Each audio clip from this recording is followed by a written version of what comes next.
All right, Wolfpack, welcome back to the Alpha Platform. Do not forget to like, subscribe to the channel. So today I want to talk about how gay men are literally giving up on dating. And we're just going to go through these videos, and gay men are going to talk about their dating experiences in 2024. I'm going to give my commentary. But yeah, it seemed like everybody is having a hard time dating. And I want you guys to check out these videos, come back with my commentary. Let's go. I'm getting to realize that I'm low-key not in the mood to date black men anymore. And here's why. The standards that we have made in the gay community as black people, it's very heartbreaking. Because trying to date in the community, what I've often heard to myself was I was too feminine. I had guys tell me I was too dark while being feminine. And then I had people tell me I'm too tall for my position, which is very hurtful. Because it's like, the outside world already, treats me like I'm different. Then to have my own community ostracize me is very hurtful. It's hurtful. And I watch you guys pick and choose who you allow to be feminine, who you allow to date. You guys have so many rules in dating world as black people. Then you guys go after exotic looking people, and it's like, okay, at this point, where do some of us gays fit in? Like, where do we go? And I'm not saying I want to go date white people, which I don't mind, I really don't care, but I'd rather have someone fetishize me than to have my own community tell me I am not desirable by the standard of which they have made. That is fucking heartbreaking, and it hurts. So it's like, what do I do now? Like, what do I do now? Because dating as a gay black man, people think it's so easy. It's really not. It's really not, because 80% of us get ostracized in my community. We do. This dude is speaking a lot of facts here. I've talked to you guys about my struggles dating as a black man, and a gay black man, and how other gay black men did not want me for a long period of time. It's like these dudes did not know I had good pussy. I was going to make good money. I'm always, I'm going to take care of myself. I'm going to, keep up with myself. I got good dick too. So it's like a lot of dudes be passing up on so many good men, and y'all don't know that some of these dudes are going to elevate. Like, y'all be looking at where a dude is right now, but y'all don't know where they're going to be 10 years from now. You understand what I'm saying? So it's like, I understand this dude is like, not being attractive or wanted by your own people is devastating. And then it's like a dude like me, when you get with a Mexican dude or a dude who does acknowledge your value or realize your value, people be mad. People be in their feelings. I'm sorry, you guys. I had a little drink. It's after work. I had a little drink. But anyhow, yeah, people be mad. People be in their feelings about it. And it's like, why? When you could have just scooped me up when I wanted to be with y'all. I will never forget. I was so thirsty and chasing after this black dude who was the engineer. His name is Michael. And I'm pretty sure, Michael, you're going to see this channel one day. You're going to watch this video. You're going to be like, okay, that's my dude that I was used to holler at. Anyhow, the dude played me so bad. It's like, and he used to send me all types of mixed signals. Like, the dude would say, oh, I don't want to be with you. I want to be the white guy. But then again, he would take trips, fly like halfway across the country to Dallas to come and see me when I was living in Dallas. And, visit me at night, lay out with me. And we never did nothing, right? So we was just like touchy-feely, never did anything. I promise you, never did anything. But it's like the dude passed up on me, and it's like, yeah, like a lot of dudes be sleeping on dudes that got good pussy, good dick, make good money, just good, loyal dudes. Like, like a lot of y'all be doing that. And it's like, I feel bad for y'all because, because y'all missing out. Let's go on to the next video.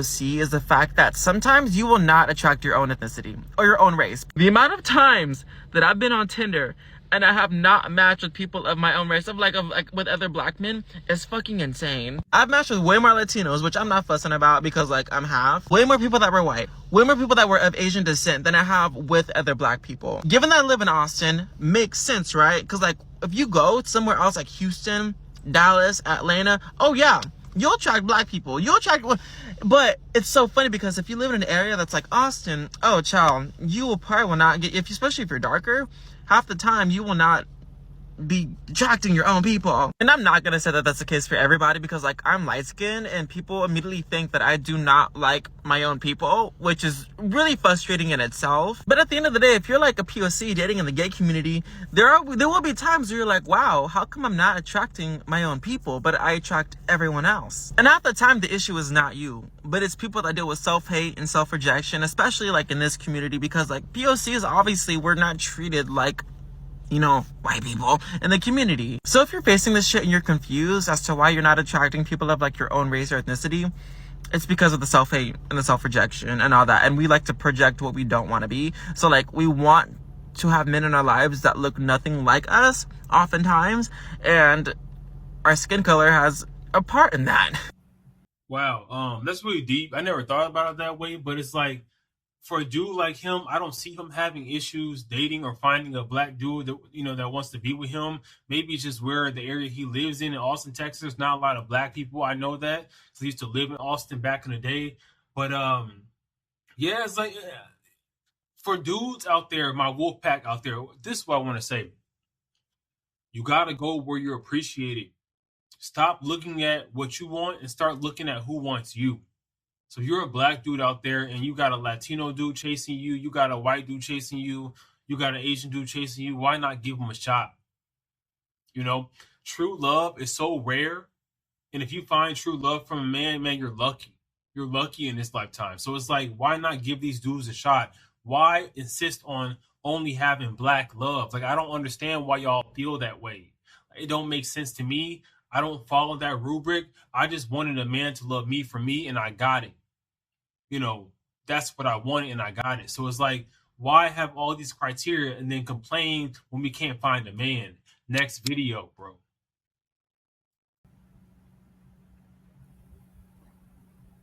Hey, I really like talking to you.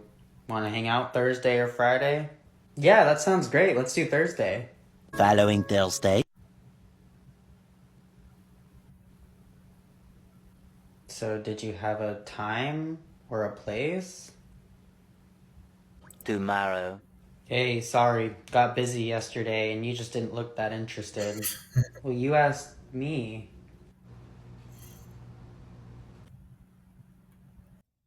I'm not even gonna lie, dudes do be doing that stuff. It's like y'all gotta stop this bad habit of not communicating. Like if you ask a dude out on a date, it's your job to follow up with him the same day earlier in the day and ask him like, "Hey, what's up? Like we're still hanging out at X, Y, and Z at this time, right?" Like y'all have to start communicating with dudes. Like y'all can't just leave stuff up for assumptions and then expect stuff to work out and then complain when it don't work out.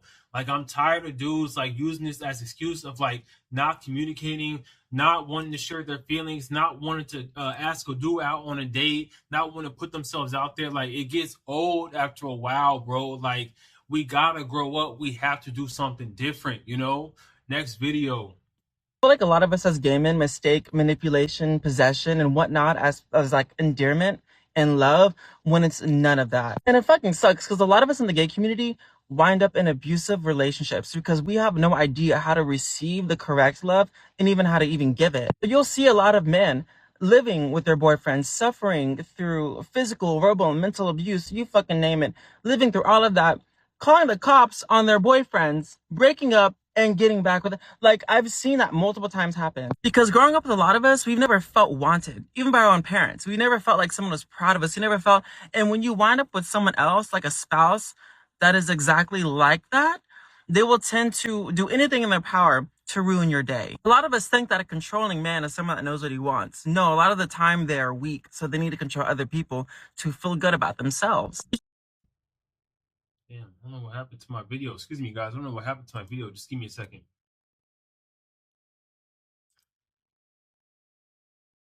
Let's move forward a little bit. I apologize, you guys. Let's see what this dude is talking about.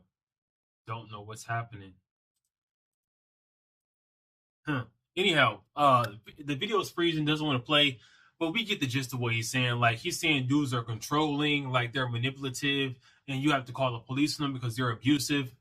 What I want to say about this is I get it. Like, you know, there are dudes on this platform that talk about putting hands on other dudes. And I've always made it clear that if you put your hands on me, like, it's done. Like, I don't want no dude hitting me, beating on me, and saying you love me. Like, that's not love to me. Like, if you love me, I want you to treat me well. I want you to be romantic. I want wine and dining. I want, you know, to be held, kissed. Like, I'm a romantic type of dude. Like, I'm not one of these street hood thug dudes. I may look a certain way, but in the inside, like I very much love romance. I'm a wine and dine type of dude. So yeah, if you put your hands on me, I'm calling the cops. Like I'm cops. I'm calling the police, bro.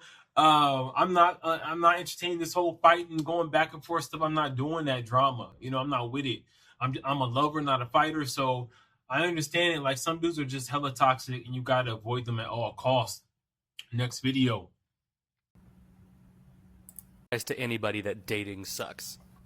It's arduous, it can be damaging to your self-esteem, rejection sucks. It's not fun. However, if you engage in the dating process with a complete sense of pessimism and cynicism, it's never going to get better. If you make rejection and negativity your entire personality when you engage in it, it's going to repel people, and it's only going to reinforce this internal belief you have, and that's going to lead to self-fulfilling prophecy. So when you're feeling frustrated about dating, it's okay to feel those feelings. Just check in on the language you use with yourself and try to create some boundaries around the universality in the way you perceive it. Language matters and approach matters. All right. So this dude is being, 100% honest, and I believe him because I know what he's talking about, and it works. Like a lot of y'all will approach dating like already guarded and already like thrown off and like cautious and fearful about it. And it's like, don't be that way. If you're meeting a new guy, you need to be hopeful, positive, energetic. You need to forget about the past as much as possible and try to give that new dude a new shot. So it's like I understand, like everybody's been hurt, but the number one thing I told myself when I was single, I had been played so many times, died so many times, ghosted so many times, is that I'm just one step closer to meeting my husband. Thank gosh I didn't smash this dude. That's what I would think about. Thank gosh I didn't give this dude no pussy, no dick, nothing. I didn't smash this dude.